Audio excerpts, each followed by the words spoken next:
You, John Fitzgerald Kennedy, do solemnly swear. I, John Fitzgerald Kennedy, do solemnly swear. That you will faithfully execute the office of President of the United States. That I will faithfully execute the office of President of the United States. And will, to the best of your ability. And will, to the best of my ability. Preserve, protect, and defend the Constitution of the United States. Preserve, protect, and defend the Constitution of the United States. So help you God. So help me God.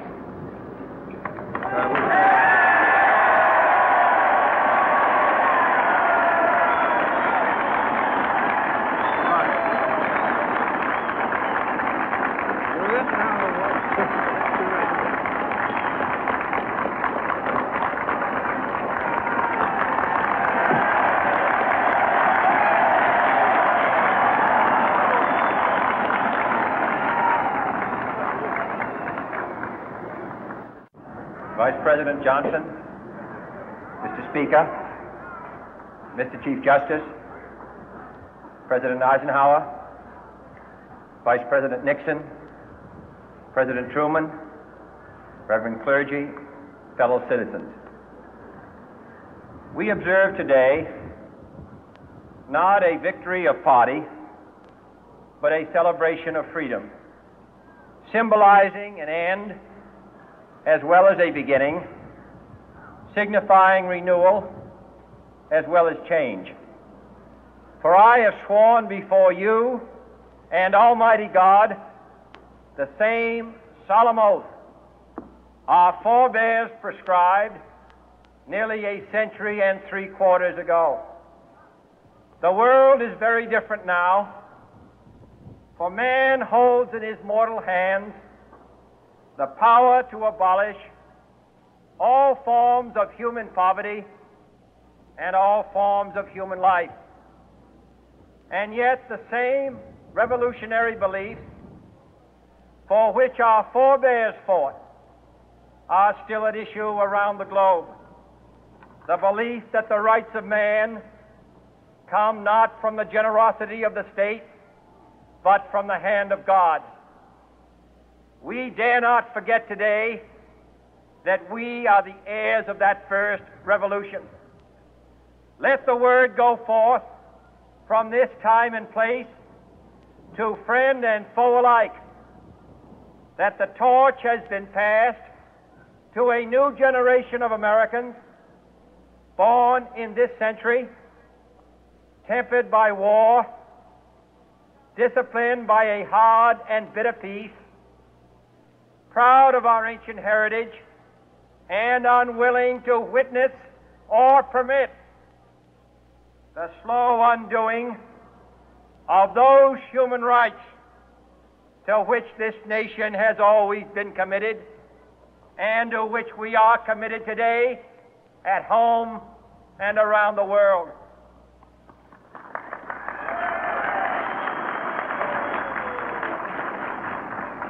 Let every nation know, whether it wishes us well or ill, that we shall pay any price, bear any burden, meet any hardship, support any friend, oppose any foe to assure the survival and the success of liberty.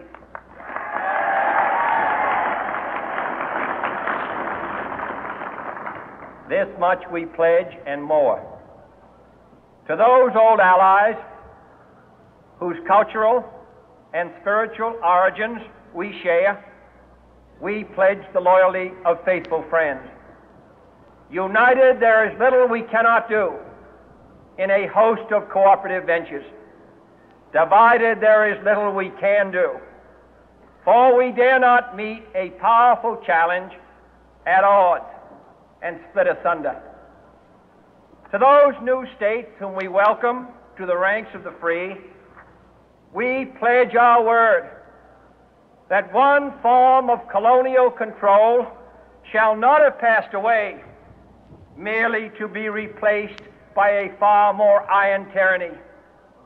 We shall not always expect to find them supporting our view, but we shall always hope to find them strongly supporting their own freedom, and to remember that in the past, those who foolishly sought power by riding the back of the tiger ended up inside.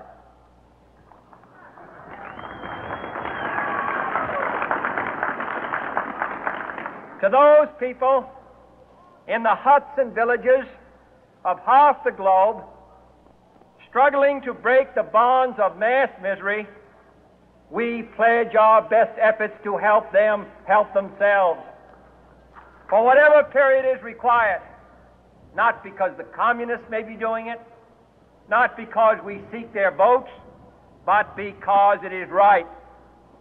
If a free society cannot help the many who are poor, it cannot save the few who are rich.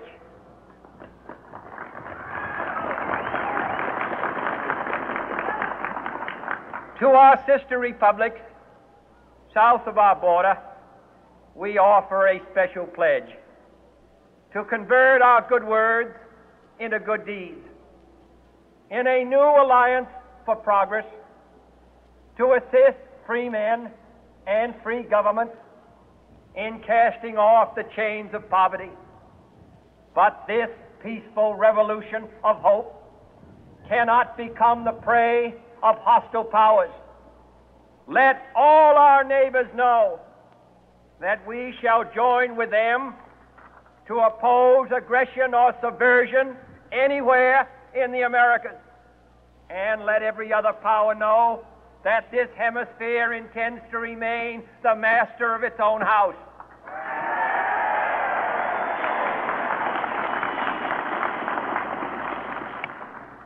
To that World Assembly of Sovereign States, the United Nations, our last best hope, in an age where the instruments of war have far outpaced the instruments of peace, we renew our pledge of support to prevent it from becoming merely a forum for invective, to strengthen its shield of the new and the weak, and to enlarge the area in which its writ may run. Finally, to those nations who would make themselves our adversary, we offer not a pledge, but a request that both sides begin anew the quest for peace. Before the dark powers of destruction, unleashed by science, engulf all humanity in planned or accidental self-destruction, we dare not tempt them with weakness, for only when our arms are sufficient beyond doubt can we be certain beyond doubt that they will never be employed. But neither can two great and powerful groups of nations take comfort from our present course, both sides overburdened by the cost of modern weapons, both rightly alarmed by the steady spread of the deadly atom, yet both racing to alter that uncertain balance of terror that stays the hand of mankind's final war.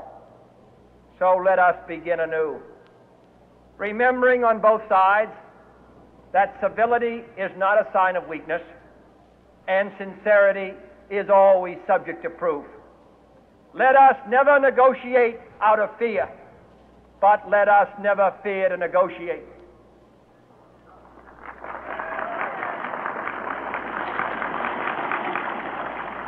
Let both sides explore what problems unite us, instead of belaboring those problems which divide us. Let both sides, for the first time, formulate serious and precise proposals for the inspection and control of arms, and bring the absolute power to destroy other nations under the absolute control of all nations.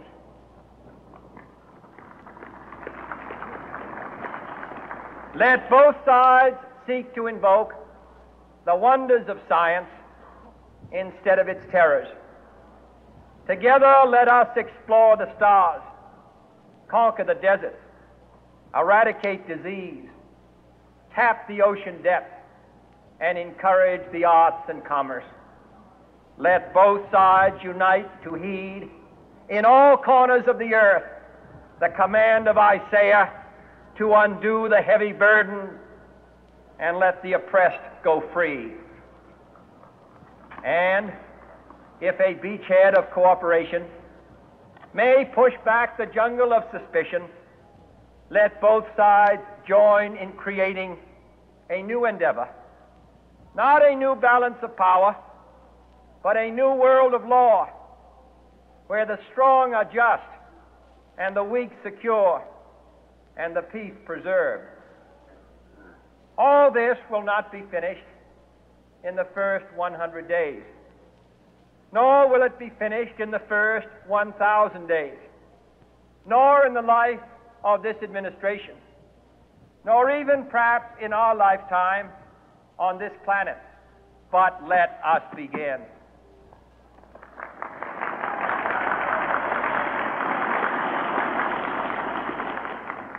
In your hands, my fellow citizens, more than mine, will rest the final success or failure of our course. Since this country was founded, each generation of Americans has been summoned to give testimony to its national loyalty.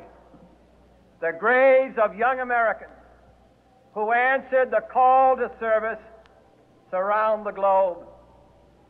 Now the trumpet summons us again, not as a call to bear arms, though arms we need, not as a call to battle, though in battle we are, but a call to bear the burden of a long twilight struggle, year in and year out, rejoicing in hope, patient in tribulation, a struggle against the common enemies of man, tyranny, poverty, disease, and war itself. Can we forge against these enemies a grand and global alliance, north and south, east and west, that can assure a more fruitful life for all mankind? Will you join in that historic effort?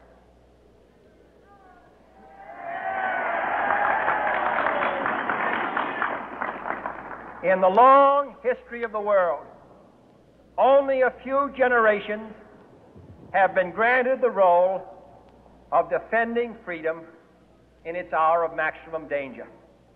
I do not shrink from this responsibility. I welcome it.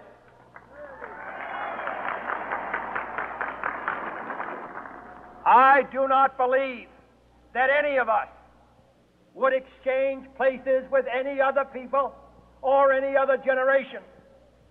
The energy, the faith, the devotion which we bring to this endeavor will light our country and all who serve it.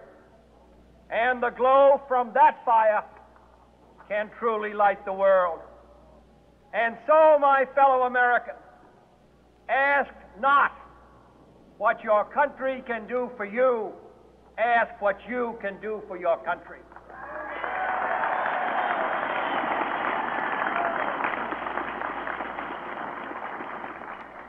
My fellow citizens of the world, ask not what America will do for you, but what together we can do for the freedom of man.